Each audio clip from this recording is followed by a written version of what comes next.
नमस्कार, मैं हूं राज और आप देख रहे हैं प्योर पॉलिटिक्स। तो पश्चिम बंगाल में तृणमूल कांग्रेस की स्थिति दिन प्रतिदिन खराब होती जा रही है। एक तरफ जहां विधानसभा में रीता बनर्जी ने बहुत स्पष्ट कर दिया है कि उनका पूरी पार्टी के ऊपर कंट्रोल हो चुका है, चाहे वो विधानसभा हो या पार्षद हो या रैंक एंड फाइल हो, कैडर हो, सब जगह रीता बनर्जी का ये कहना है कि सारे लोग उनको समर्थन दे रहे हैं, इसलिए ममता बनर्जी का तो तृणमूल कांग्रेस में अब कुछ बचा ही नहीं है। वहीं दूसरी तरफ दिल्ली में पार्लियामेंट में हर रोज कोई ना कोई तृणमूल कांग्रेस से रिजाइन कर रहा है। अब देखिए, पहले तो ये खबर आई कि लोकसभा में 20 से ज्यादा सांसद ममता बनर्जी के खिलाफ हो चुके हैं और काकोली घोष दास्तीदार उस नए गुट की लीडर हैं और उनका तो साफ कहना है कि भाई हमारे पास 20 सांसद हैं और अब वो लोकसभा में अलग बैठेंगी और एनडीए को, बीजेपी के नेतृत्व वाली एनडीए को वो समर्थन देंगी। ये लोकसभा में तो मामला बहुत क्लियर हो गया। अब राज्यसभा में भी धीरे धीरे उनके जितने 13 सांसद हैं उनमें से 9 सांसद, ये खबर आ रही है कि बिल्कुल उनसे अलग होने के लिए तैयार हैं और उनमें से 4 लोगों ने तो इस्तीफा दे दिया है। 13 में से 4 लोगों ने इस्तीफा दे दिया है।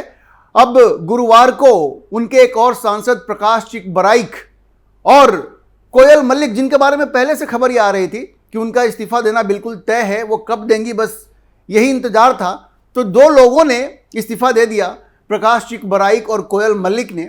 और इससे पहले सुखेंदु शेखर रॉय और सुष्मिता दवे, इन दोनों ने रिजाइन दे दिया था, इन दोनों ने इस्तीफा दे दिया था। तो 4 लोग राज्यसभा से तृणमूल कांग्रेस के जो सांसद थे वो इस्तीफा दे चुके हैं। मतलब 4 दिन में 4 राज्यसभा सांसदों ने इस्तीफा दे दिया है, ममता बनर्जी को छोड़ दिया है। तो आप समझिए कि किस तरह का विद्रोह ममता बनर्जी के खिलाफ तृणमूल कांग्रेस में पनप रहा है। जैसा मैंने आपको बताया, राज्यसभा में तृणमूल कांग्रेस के 13 सांसद हैं और उनमें से 9 बिल्कुल उनसे अलग होने के लिए बेकरार थे, 4 ने इस्तीफा दे दिया। बाकी जो बचे कुछ हैं वो भी आप देखेंगे कि 1-2 दिन में वो लोग भी ममता बनर्जी को टाटा बाय बाय कर देंगे और ममता बनर्जी का ये जो उनकी जो स्थिति है, जिस तरह से वो अलग थलग पड़ती जा रही है पार्टी में, उससे सारे लोग हतप्रभ हैं। हतप्रभ इसलिए हैं क्योंकि 1 महीना पहले तक यही ममता बनर्जी थी जिनकी कही हुई कोई भी बात आखिरी होती थी इस पार्टी में, लेकिन अब कोई भी ममता बनर्जी के लिए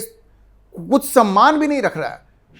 पहले हम लोगों ने बात की थी, मैंने आपको बताया था कि किस तरह से अब उनकी पार्टी में लोग उनको दीदी भी नहीं कह रहे, उनको इनिशियल से बुलाया जा रहा है। और अब चाहे वो सांसद हो, विधायक हो, पार्षद हो, सब के मन में ममता बनर्जी के लिए थोड़ा भी सम्मान नहीं बचा है। ले दे करके ऐसा लग रहा है कि ममता बनर्जी और उनके भतीजे अभिषेक बनर्जी, बस यही 2 लोग तृणमूल कांग्रेस में बच जाएंगे। अब देखिए, 4 राज्यसभा सांसदों ने तो इस्तीफा दे ही दिया है। उनके एक बहुत करीबी लोकसभा के जो सांसद हैं कल्याण बनर्जी, अब वो भी नाराज हैं और उनकी भी शिकायत अभिषेक बनर्जी से ही है। कल्याण बनर्जी का ये कहना है कि ये जो सीआईडी वाला मामला था, उस मामले में अभिषेक बनर्जी ने उनको हटा दिया है, क्योंकि उस मामले में अभिषेक बनर्जी के वकील कल्याण बनर्जी ही थे। वैसे तो वकील हैं, लोकसभा के सांसद भी हैं, लेकिन अभिषेक बनर्जी का केस वही लड़ रहे थे। कल्याण बनर्जी का ये कहना है कि अभिषेक बनर्जी ने बिना उनसे सलाह मशवरा किए हुए, बिना उनको कॉन्फिडेंस में लिए हुए, उनको वकील, वो जो केस लड़ रहे थे वहां से उनको हटा करके दूसरे एडवोकेट को वो ले आए हैं और इस बात से वो बेहद आहत हैं।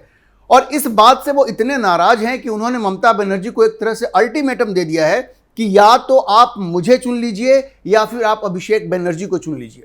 ये बड़ा स्पष्ट कर दिया है कि या मुझे अपने साथ रखिए या फिर अभिषेक बनर्जी को साथ में रखिए। तो आप समझिए कि अभिषेक बनर्जी को लेकर के तृणमूल कांग्रेस के अंदर किस तरह का माहौल है, किस तरह से सारे लोग उनसे बिल्कुल तंग आ चुके हैं। देखिए, जितने लोगों ने भी इस्तीफा दिया है उनमें से हर किसी का यह कहना है कि उनकी नाराजगी अभिषेक बनर्जी से है, उनकी नाराजगी ममता बनर्जी से नहीं है। और सबका यही कहना है कि वो बहुत अहंकारी हैं अभिषेक बनर्जी और उनकी वजह से ही पार्टी बर्बाद हुई है। अब देखिए, ये जो राज्यसभा सांसद हैं प्रकाश चिक, उन्होंने क्या कहा?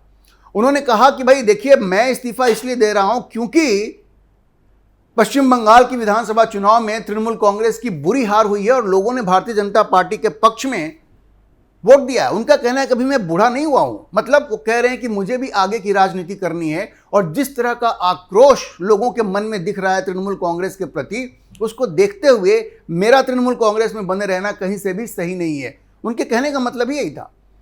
उन्होंने कहा मीडिया से बात करते हुए कि भाई पश्चिम बंगाल में लोगों का फैसला भाजपा के पक्ष में आया और पार्टी ने वहां सरकार बनाई। उनका यह कहना है कि हमारे चुनाव क्षेत्र में, चूंकि ये नॉर्थ बंगाल से आते हैं, उनका कहना है कि अपने चुनाव क्षेत्र में हमने एक भी सीट नहीं जीता, उत्तर बंगाल में नतीजे अच्छे नहीं आए, और उनका कहना है कि भाई हमें राजनीति करनी है। तो ऐसे में उनका यह कहना है कि मेरे लिए अपने पद पर बने रहना ठीक नहीं है, इसीलिए उन्होंने अपने पद से इस्तीफा दे दिया। उनका बड़ा स्पष्ट है कि भारतीय जनता पार्टी के साथ वो जाएंगे, लेकिन अभी उन्होंने कुछ नहीं कहा। उन्होंने कहा कि अभी इंतजार कीजिए, समय आने पर मैं सब कुछ बता दूंगा। लेकिन जिस तरह से उन्होंने ये कहा कि भारतीय जनता पार्टी को पश्चिम बंगाल के लोगों ने पसंद किया है, तो बड़ा स्पष्ट है कि उनके आगे की जो राजनीति है वो भारतीय जनता पार्टी के आसपास ही होगी। भारतीय जनता पार्टी से मिलके ही वो अपनी कोई राजनीति की दिशा तय करेंगे। अच्छा, उसी तरह से कोयल मलिक, उन्होंने भी राज्यसभा से इस्तीफा दे दिया है। खबर यह है कि उन्होंने ईमेल के जरिए इस्तीफा दिया है और राज्यसभा सचिवालय ने उन्हें व्यक्तिगत रूप से दिल्ली आकर इस्तीफा सौंपने के लिए कहा है। तो महज फॉर्मेलिटी बची हुई है। देखिए, कोयल मलिक के बारे में हम लोग पहले से भी आपको बता रहे थे कि कोयल मलिक का इस्तीफा देना बिल्कुल तय है। वो कब इस्तीफा देंगी, बस ये देखने वाली बात है। वरना जब सुखेंदु शेखर रॉय ने इस्तीफा दिया था, उसी वक्त बड़ा स्पष्ट था कि कोयल मलिक भी इस्तीफा देंगी। और आश्चर्य की बात यह है कि कोयल मलिक अभी बस 2 महीने पहले ही सांसद बनी थी, लेकिन वो भी पार्टी में चल रहे कलह से और अभिषेक बनर्जी के खिलाफ जो माहौल बना है उससे इतनी परेशान थी। और जब उन्होंने भी देखा कि भाई आगे मेरा कोई भविष्य नहीं है, तो उन्होंने भी इस्तीफा दे दिया है। और ये अभिषेक बनर्जी को लेकर के तृणमूल कांग्रेस में जिस तरह की, मैं कहूंगा कि घृणा का माहौल बन गया है। हर कोई एक तरह से ये कह रहा है कि अभिषेक बनर्जी ही वो विलेन है, खलनायक है, जिसकी वजह से कि पार्टी का ये हाल हुआ है। तो रिजू दत्ता, जो तृणमूल कांग्रेस के बागी नेता, उन्होंने क्या कहा? उन्होंने कहा कि जो युवराज हैं, मतलब ये जो अभिषेक बनर्जी हैं, उनके चक्की पीसने का समय आ गया। देखिए कितनी घृणा है, लोगों के मन में कितना गुस्सा है। वही नेता जो पहले अभिषेक बनर्जी की चापलूसी किया करते थे, अब वो क्या कह रहे हैं? वो कह रहे हैं कि अभिषेक बनर्जी का अब चक्की पीसने का समय आ गया है। और आगे क्या कहते हैं? कहते हैं अभिषेक बनर्जी ऐसा व्यक्ति है जो काउंसलर बनने के भी लायक नहीं था, लेकिन ममता बनर्जी ने धृतराष्ट्र की तरह आंखें बंद कर उसे राजनीति में स्थापित कर दिया। धृतराष्ट्र कह रहे हैं रिजू दत्ता उनको। और आगे कहते हैं कि अभिषेक ने सालों तक पार्टी के सांसदों, विधायकों और नेताओं का अपमान किया। मेरे जैसे प्रवक्ताओं को गुलाम समझा गया, एक अकेले व्यक्ति ने पार्टी को बर्बाद कर दिया। अब देखिए रिजू दत्ता ने क्या कहा कि ममता बनर्जी अभिषेक बनर्जी के चक्कर में धृतराष्ट्र बन गए। जिस तरह से धृतराष्ट्र ने दुर्योधन को नहीं समझाया, नहीं रोका, और दुर्योधन के प्रति पुत्र मोह में वो अंधे हो गए। अंधे तो वो थे ही, लेकिन विचारों पे भी उन्होंने चादर चढ़ा दी और अपनी सोच पे भी उन्होंने एक पर्दा लगा दिया, सोचना समझना बंद कर दिया और खुली छूट दे दी दुर्योधन को। और उसका परिणाम क्या हुआ? महाभारत हो गया। महाभारत में जो युद्ध हुआ, महाभारत का युद्ध हुआ, उसमें धृतराष्ट्र की बहुत बड़ी भूमिका थी। भाई कृष्ण ने तो कहा था ना कि 5 गांव ही पांडवों को दे दो, वो उसी से खुश हो जाएंगे, लेकिन धृतराष्ट्र ने वो भी नहीं दिया और महाभारत हुआ। और उसका परिणाम क्या हुआ? पूरे कौरव वंश का नाश हो गया। पांडवों का विजय हुआ, कौरव वंश का नाश हो गया। जो महान कुरु वंश था उसका नाश हो गया। और उसकी जिम्मेदारी किसके ऊपर है? उसकी जिम्मेदारी धृतराष्ट्र के ऊपर आई, क्योंकि उन्होंने पुत्र मोह में न्याय का साथ नहीं दिया। उन्होंने अपने एक नालायक बेटे को खुली छूट दे दी कि तुम चाहे जो कुछ भी करो। द्रौपदी का चीरहरण तक हो गया। तो यही बात रिजू दत्ता कह रहे हैं और यही बात शताब्दी रॉय ने कहा था।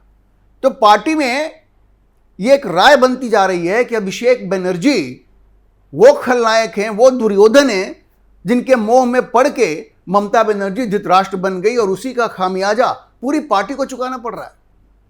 यह व्यक्ति इस कदर खलनायक बना कि पूरी पार्टी को ले डूबा।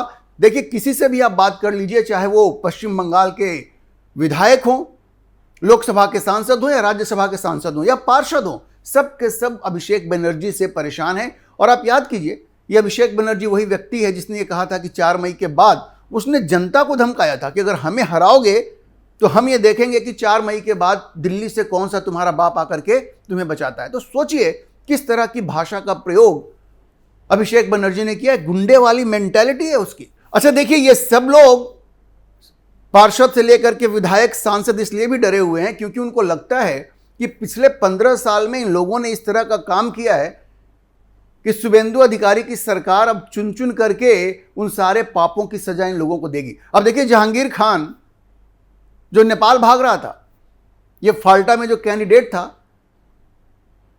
जैसे ही उसे लगा कि सरकार बन रही है, वो ठंडा पड़ गया था। और चुनाव के 2 दिन पहले वो कहा कि अब चुनाव में अब हम शामिल नहीं हैं। अब शुभेंदु अधिकारी के कसीदे पढ़ना उसने शुरू कर दिया कि भाई मुख्यमंत्री तो बड़े अच्छे हैं। वो मैदान छोड़ के भाग गया। वो नेपाल में जाके सेटल हो रहा था। सेटल होना था मतलब वो देश छोड़ रहा था। उसे मालूम था कि हमने इतना अपराध किया है कि हमें इसकी बड़ी कड़ी सजा मिलेगी। ये जहांगीर खान को मालूम था। और उसके साथ पुलिस ने क्या किया है? पुलिस ने नेपाल से तो उसको पकड़ा और अभी बंगाल ला करके उसे कपड़े खोल करके उसको घुमाया गया, हथकड़ी लगा करके नंगा घुमाया गया। तो शुभेंदु अधिकारी जिस तरह से तृणमूल कांग्रेस के गुंडों को सजा देने का काम कर रहे हैं और बड़ा स्पष्ट कर दिया है कि किसी को बख्शा नहीं जाएगा, इससे भी तृणमूल कांग्रेस में बिल्कुल हड़कंप मच गया है। हर कोई अपने आप को बचाने की कोशिश कर रहा है और हर किसी को यही लग रहा है कि भाई ममता बनर्जी के साथ रह करके वो अपने आप को नहीं बचा सकते, क्योंकि उन्होंने जो पाप किया है उसकी कीमत उनको चुकानी पड़ेगी। कुछ लोगों को तो ये लग रहा है और कुछ जो सांसद हैं उनको ऐसा लग रहा है, वो देख रहे हैं ना कि किस तरह से बंगाल में तृणमूल कांग्रेस के नेताओं को, पार्षदों को अंडे मारे जा रहे हैं, पत्थर मारा जा रहा है, उनको खदेड़ा जा रहा है। उनको लग रहा है कि एक दिन उनके साथ भी यही होगा। तो उससे बचने के लिए ये ममता बनर्जी का साथ अभी से छोड़ रहे हैं और उनको लग रहा है कि भाई आगे की राजनीति करनी है तो हमें ममता बनर्जी को छोड़ना ही पड़ेगा। और ऐसे में ममता बनर्जी आज की तारीख में बिल्कुल अलग थलग पड़ गई है। कांग्रेस को भी मौका मिल गया है। कांग्रेस अब कह रही है कि अगर तुम्हें अपने आप को बचाना है तो कांग्रेस में अपने आप को विलय कर लो, विलय कर लो। जबकि बिल्कुल हास्यास्पद बात है। देखिए, सच्चाई तो यह है कि ममता बनर्जी हारी हैं, लेकिन कांग्रेस की इतनी हैसियत नहीं है कि वो उनको विलय करने के लिए कह सके, क्योंकि पश्चिम बंगाल में अभी भी तृणमूल कांग्रेस को 41% वोट आया है, 80 सीटें हैं। कांग्रेस को क्या है भाई?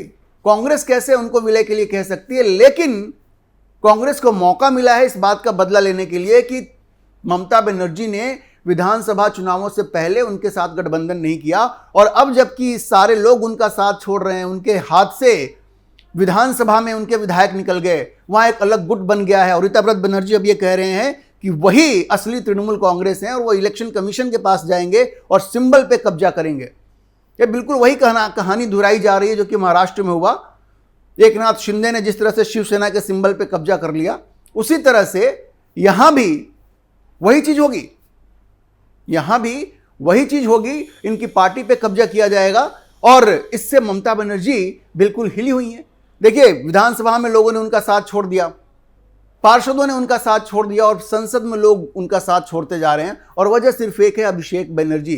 तो जितने भी राजनेता हैं भारत में, देखिए, वंशवाद कोई ममता बनर्जी ने खुद किया हो या सिर्फ वही एक ऐसी पॉलिटिशियन है जिन्होंने ऐसा किया हो, ऐसा नहीं है। लेकिन सबों के लिए एक सबक है कि वंशवाद के चक्कर में पड़ के और ये धृतराष्ट्र बन करके अगर आप इस तरह की हरकत करेंगी, खुली छूट देंगी, तो फिर आपका भी वही अंत होगा।